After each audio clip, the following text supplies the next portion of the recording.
সুধা presence অশরীরীর আড্ডা under the tagline সুধার ভৌতিক গল্পের ঝুলি ভয় কখনো ফিরে হয় না। সুধার ভৌতিক গল্পের ঝুলি থেকে আজকের গল্প স্মৃতির পিছুটান, লেখিকা প্রিয়াঙ্কা চক্রবর্তী।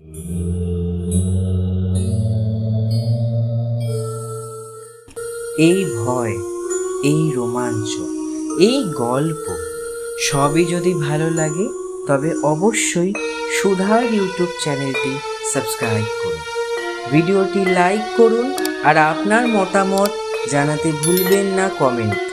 তাহলে শুরু করা যাক। কে আপনি? আমায় চিনতে পারছো না বুঝি?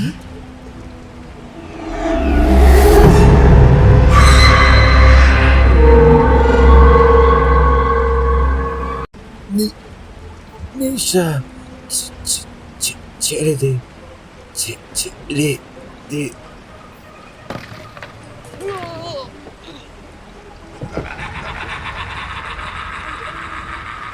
পুরো কথা বলার আগেই ওকে ছুঁড়ে ফেলে দিল একদিকে। প্রেমের মধ্যে ওঠার ক্ষমতা নেই। ওইদিকে অশরীরীটা এগিয়ে আসছে তার থেকে, পা ঘেঁষড়ে ঘেঁষড়ে। আমাকে ছেড়ে দাও, আমার ভুলে গেছে। প্রেম কিছু বলবে তার আগেই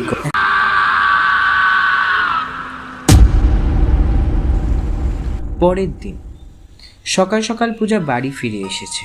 বাড়ির সদর দরজা খোলা, ঘর অগোছালো। প্রেম প্রেম তখনই পূজার চোখের সামনে এমন এক দৃশ্য এলো।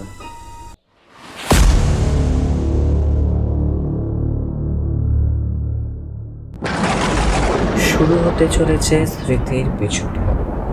কিছু অতীত থাকে যা কখনো পিছু ছাড়ে না।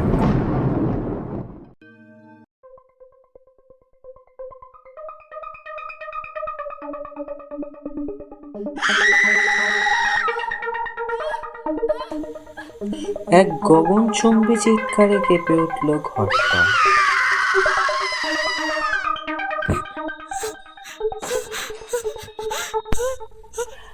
পূজা হাঁটু গেড়ে বসে পড়েছে। চোখের সামনে পড়ে আছে তার স্বামী প্রেম। রক্তে ভেজা, দুটুকরো করা দেহটা যেন মৃতর চেয়েও ভয়ঙ্কর। তার চোখ খোলা, অথচ প্রাণহীন। ঘরের মেঝেতে ছড়িয়ে আছে রক্ত। নিস্তব্ধতার ভেতরেও কানে বাজছে একটা অদ্ভুত শব্দ। হয়তো সময় থেমে গেছে, কিংবা থেমে গেছে পূজার সমস্ত স্বপ্ন। কে করলো এটা? কেন? উত্তর নেই, শুধু ভয় আছে। গভীর শীতল, গলা চেপে ধরা ভয়।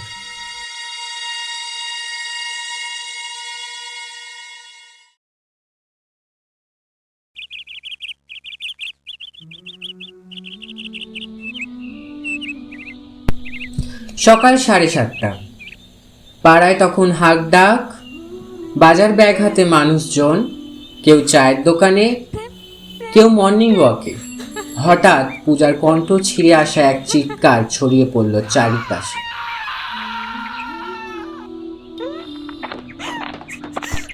প্রথমে কেউ বুঝতে পারে, কয়েক সেকেন্ডের মধ্যে পাশের বাড়ি থেকে একজন দৌড়ে এলো, তারপর আরো দুজন। মুহূর্তেই প্রেমের বাড়ির সামনে ভিড় জমে গেল। পূজা বসে আছে মেঝেতে, চুল এলোমেলো, মুখ ফ্যাকাশে। কেউ তাকে সামলানোর চেষ্টা করছে, কেউ কেউ ভেতরে ঢুকতেই এক তীব্র রক্তের আষ্টে গন্ধে নাক ঢেকে ফেলল। ঘরের মধ্যে পড়ে আছে প্রেমের মৃতদেহ। না, শুধু মৃত নয়, ছিন্ন ভিন্ন। দু টুকরো হয়ে ছড়িয়ে আছে মেঝেতে। পুরো রক্ত জমে আছে সমস্ত মেঝেতে। চোখ খোলা, অথচ তাতে প্রাণ নেই, শুধু আতঙ্ক। যেন যেন শেষ মুহূর্তেও সে কিছু বলতে চেয়েছিল। ঘরের দেয়ালে লাল ছোপ, জানালার পর্দাও রক্ত লেগে আছে। মৃত্যু যন্ত্রণায় ছটপট করার সমস্ত চিহ্ন ঘরের মধ্যে রয়েছে। পাড়ারই কেউ পুলিশে খবর দিয়েছেন। খবর দিয়েছেন পূজার বাড়ির লোককে। মিসেস মুখার্জি ভেতরে ঢুকে এক ঝলক দেখে মুখ চেপে ধরলেন। এমন এক কুৎসিত দৃশ্য ওনার বমি চলে এলো। এই দৃশ্য শুধুমাত্র বেদনার নয়, বরং ভয়েরও।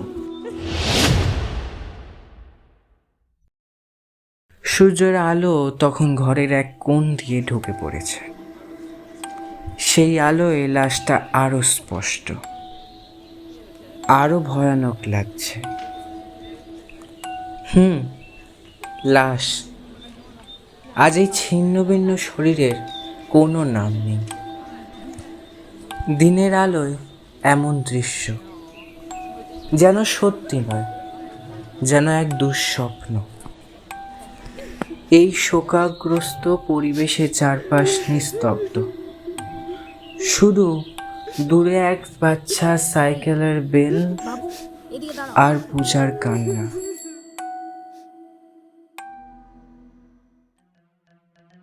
পূজায় ভয়ানক মুহূর্তে হঠাৎ কাকি যেন ফোন করলো।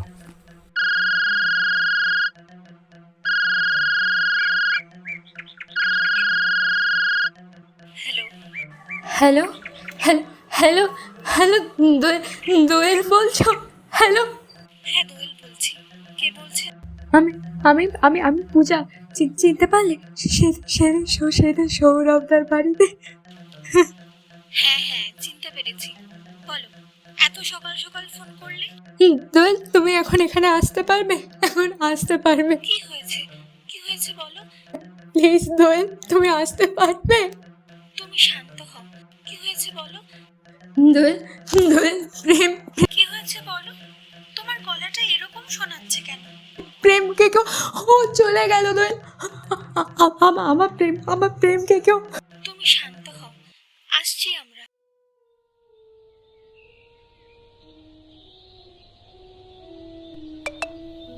সকাল 7:30। ঘরের জানালা দিয়ে আসছে স্নান রোদ। রুদ্র তখনও ঘুমের ঘোরে। হঠাৎ একটা শীতল হাত তার কাঁধে। রুদ্র, ওঠো প্লিজ, এবার ওঠো। কি হয়েছে সকালে? সানডেটাকে একটু শান্তি দেওয়া যায় না আমাকে? আর তোমার শান্তি? ওঠো তো।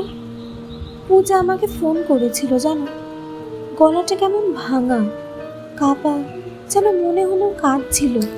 কি বলছো তুমি? পূজা কাঁদছিল?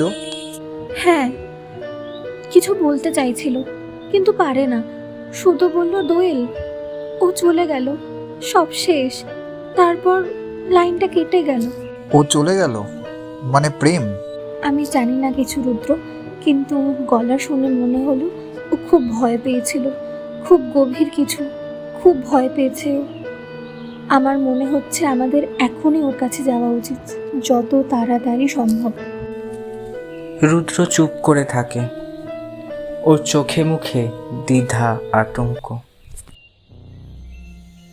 আকাশ যা বলছিল যদি সত্যি ফিরে এসে থাকে, কিন্তু কি করে ফিরে আসবে? তবে কি নিশা না কিছু অন্য এর পিছনে ষড়যন্ত্র করেছে? রুদ্র, তুমি ঠিক আছো? হ্যাঁ হ্যাঁ, আমি ঠিক আছি। চলো তৈরি হয়ে নাও, আমাদের যেতে হবে। আমি এসব বিশ্বাস করি না, কিন্তু সৌরভ মারা যাওয়ার পর বিশ্বাস ভয় করতে থাকে। এখন যদি প্রেমেও। রুদ্র, কি হয়েছে? কি হয়েছে বলো? আমি ঠিক আছি, আমাদের যেতে হবে। রুদ্র আকাশকে ফোন করে।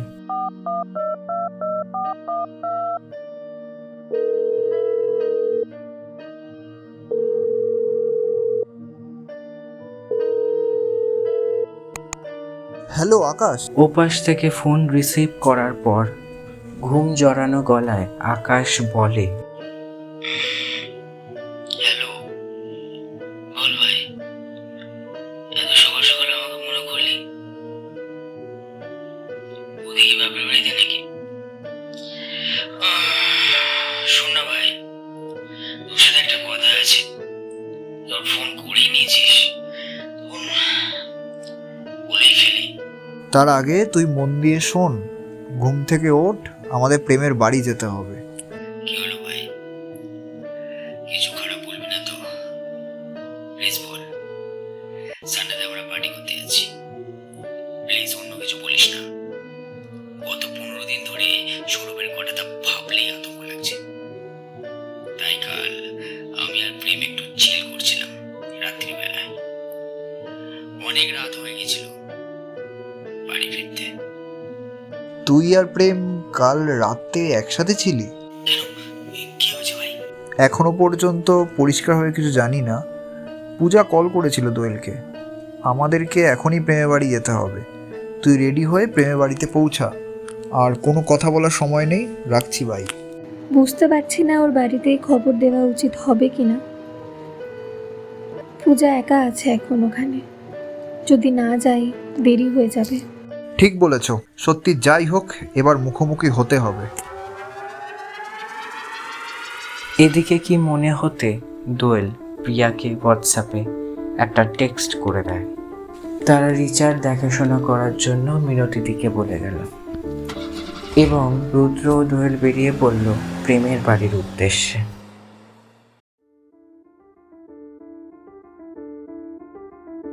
আকাশ রুদ্রর কাছে আংশিক কিছু কথা শোনার পর আবিরকে ফোন করে।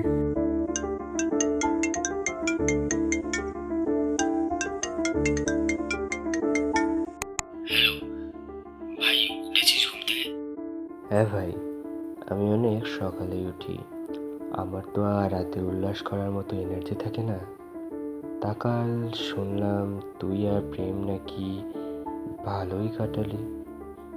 তা এত সকাল সকাল তোর ঘুম ভাঙলো কি করে? রুদ্র ফোন করেছিল, প্রেমের বাড়ি যেতে বললো।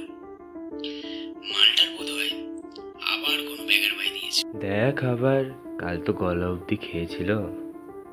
বৌদিকে না কিছু বলেই ফেলেছে। চল গিয়ে সামলাই, তুই বরং প্রেমের বাড়িতে পৌঁছা। তোরা কি কাল আবার স্টিফার নিয়েছিলিস? আরে না রে পাগল, এই ভুল আর দ্বিতীয়বার করবো না। আর ও কথা মুখেও আনিস না। চল, রাখছি, ভাই।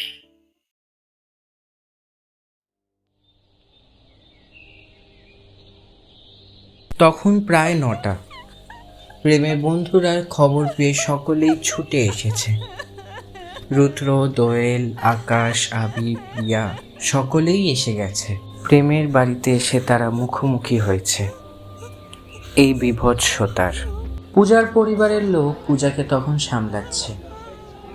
পুলিশের লোক চলে এসেছে হসপিটালের মর্গের লোকজন। বডির টুকরোগুলো এক জায়গায় জড়ো করে তাদের পোস্টমর্টমের ব্যবস্থা করা হচ্ছে। আর পোস্টমর্টম, একে তো জ্যান্তই পোস্টমর্টম করে দেয়া হয়েছে। এতটা নারকীয় যন্ত্রণাদায়ক হত্যা সকলের মনের মধ্যে এক গভীর প্রভাব ফেলেছে। প্রিয়া একদিকে চুপ করে দাঁড়িয়ে আছে, তার মনে এক গভীর সন্দেহ দানা বেঁধেছে। সৌরভের মৃত্যু কোনো অ্যাক্সিডেন্ট নয়। এতটা ভয়াবহতা না হলেও মৃত্যুর আগে তার চোখেও ভয় দেখা গেছিল। কেউ তো আছে তাদের শত্রু। প্রিয়া মনে মনে ভাবল, কে কে করছে এগুলো? কি লুকানো আছে এত বিভৎসতার আড়ালে? আকাশ ও আবির বাড়ি থেকে কিছুটা দূরে প্রেমদের সোসাইটির পার্কের মধ্যে একটা বেঞ্চে বসে আছে। দুজনেই খুব আতঙ্কের মধ্যে আছে। দুজনের মনের মধ্যে একটাই চিন্তা ঘুরপাক খাচ্ছে, পরবর্তী কে?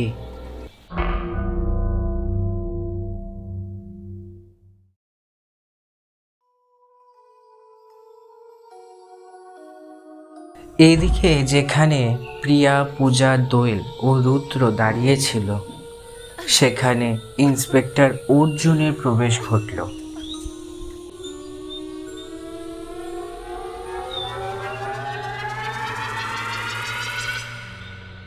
কাল আপনি কোথায় ছিলেন মিসেস রাও? কাল কাল আমি আমার মায়ের বাড়িতে গিয়েছিলাম। আমি ওখান থেকে ফোনও করেছিলাম, ফোন করে বলে দিয়েছিলাম যে আমি মায়ের কাছে এসেছি, ওখানেই থাকবো, ফ্রিজে খাবার আছে গরম করে খেয়ে নিতে। তা আপনি এত কথা বললেন কিন্তু তিনি কিছু বলেননি।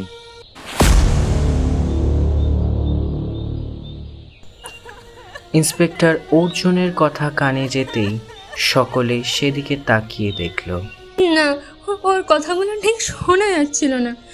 আমি আমি তখন মনে করেছিলাম হয়তো নেটওয়ার্ক প্রবলেম। ফোনটা কেটে আমি আবার ফোন করার চেষ্টা করেছিলাম, কিন্তু ফোন কানেক্টই হয়নি। এতক্ষণ রুদ্র কিছুই বলেনি। দেখে মনে হচ্ছে কিসের একটা আতঙ্কের ছাপ। তা দেখে মনে হচ্ছে আপনারা খুব ভালো বন্ধু, কি বলেন মিস্টার সিঙ্গানিয়া? হুট করে রুদ্রকে প্রশ্ন করতেই হ্যাঁ হ্যাঁ, কি হলো, কোথায় হারিয়ে গিয়েছিলেন? কই কই না তো, এরম কিছুই না। কিন্তু আপনাকে দেখে তো মনে হচ্ছে আপনি কিছু লুকোচ্ছেন, কিছু মনে হচ্ছে জানেন এই মৃত্যুর রহস্যের ব্যাপারে। না না, এসব কি বলছেন আপনি? আপনি এসব কি বলছেন? আপনার কি কোনো ধারণা আছে আমাদের মনের অবস্থা কিরকম এখন? সেটা তো আপনারাই জানেন, আপনাদের মনের অবস্থাটা তো ঠিক বুঝে উঠতে পারছি না। ঠিক সেই সময় আবির এবং আকাশও সেখানে উপস্থিত হল। এসব আপনি কি বলছেন? আমরা আমাদের বন্ধুকে হারিয়েছি। তাছাড়া 15 দিন ধরে তো আপনি সৌরভের হত্যাকারীকে খুঁজছেন। তার কি কিছু রেজাল্ট আপনি দিতে পেরেছেন? তদন্ত করার বদলে উল্টে আপনি আমাদেরকে প্রশ্ন করে চলেছেন। আর আমাদের এভাবে হ্যারাসমেন্ট করার কোনো মানেই হয় না। কিসের মানে আছে আর কিসের নেই সেটা সময় বলবে। আমি আমার তদন্তই কিন্তু করে চলেছি, আর আমার এই তদন্তের সন্দেহের সূচিপত্র আপনারা কেউ বাদ নন, যতক্ষণ না আপনি বা আপনারা মরে যাচ্ছেন।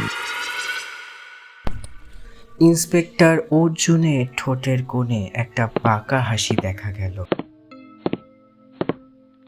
উনি চলে গেলেন।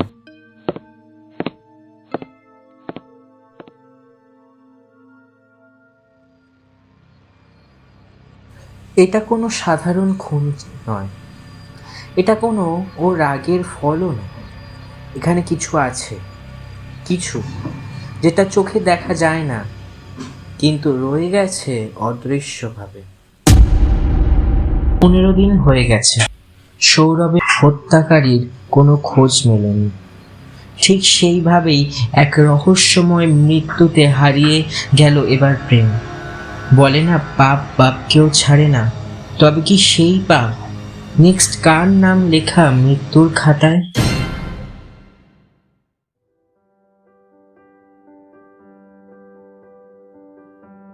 এক সপ্তাহ পর এক রাতে রিচা টিভিতে কার্টুন দেখছে। রুদ্র বেদে বসে ল্যাপটপ কোলে নিয়ে বসে আছে। না, মোটেই কোনো কাজ করছে না, ওর মন সেই দিকে নেই। জানো, কাল আমার একটু শপিংয়ে যাওয়ার আছে। মানছি চারিপাশের পরিস্থিতি ভালো নেই, তবে আমাদের মেয়ের কথাটাও তো একটু ভাবতে হবে। তুমি কি যাবে রুদ্র? দোয়েল দেখল রুদ্র কোনো সাড়া দিল না, আর কোন একটা দিকে স্থিরভাবে তাকিয়ে আছে। রুদ্র, দোয়েলের ডাকে ওর হুঁশ ফেরে। কি বলছো তুমি? দোয়েল বুঝল রুদ্র চিন্তিত আছে কোনো বিষয়। কোন বিষয় সেটা হয়তো দোয়েল আন্দাজ করতে পেরেছে। দোয়েল এবার রুদ্রর কাছে গিয়ে বসলো। রুদ্র, তুমি ঠিক আছো? ঘুমিয়ে পড়ো। আমি জানি তোমার মন মেজাজ ভালো নেই, কিন্তু দেখো সব ঠিক হয়ে যাবে। একটু সময় দাও। গত 2 সপ্তাহে পুলিশের লাগাতার জেরা 3 বন্ধুকে অতিষ্ঠ করে তুলেছে। সৌরভ নেই, প্রেমও চলে গেছে, এখন অভিযোগের তীর যেন ঘুরে ঘুরে রুদ্র, আকাশ আর আবিরের দিকে। প্রেমের বাবার কণ্ঠে শোক নয়, ছিল ক্ষোভ, আর সেই ক্ষোভই পুলিশের সন্দেহ জমা হয়েছে তাদের ওপর। পূজা বারবার বলেছে ওরা তিনজন প্রেমের খুব ভালো বন্ধু, তবুও পুলিশ থামছে না। প্রতিটি প্রশ্নে যেন একে অপরকে হারিয়ে ফেলার ভয় বেড়েছে। বন্ধুত্বের নামে তিনজনই বুঝছে ভালোবাসা, বিশ্বাস সবই এখন পুলিশি রিপোর্টের কাগজে লিখিত বলতে।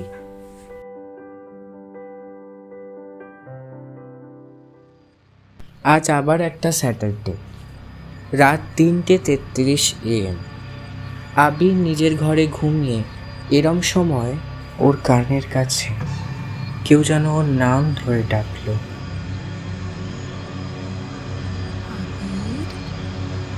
ঘুমন্ত অবস্থায় কানের কাছে এমন ডাক শুনে আবির নড়ে উঠল।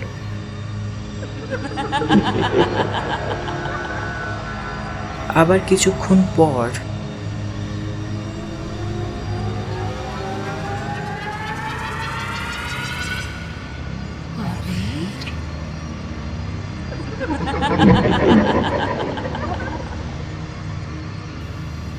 এইবার ঘুমের ঘোরেই আবিরের মনে হচ্ছে কেউ যেন ওর গলা টিপে ধরেছে, ওর দম বন্ধ হয়ে যাচ্ছে।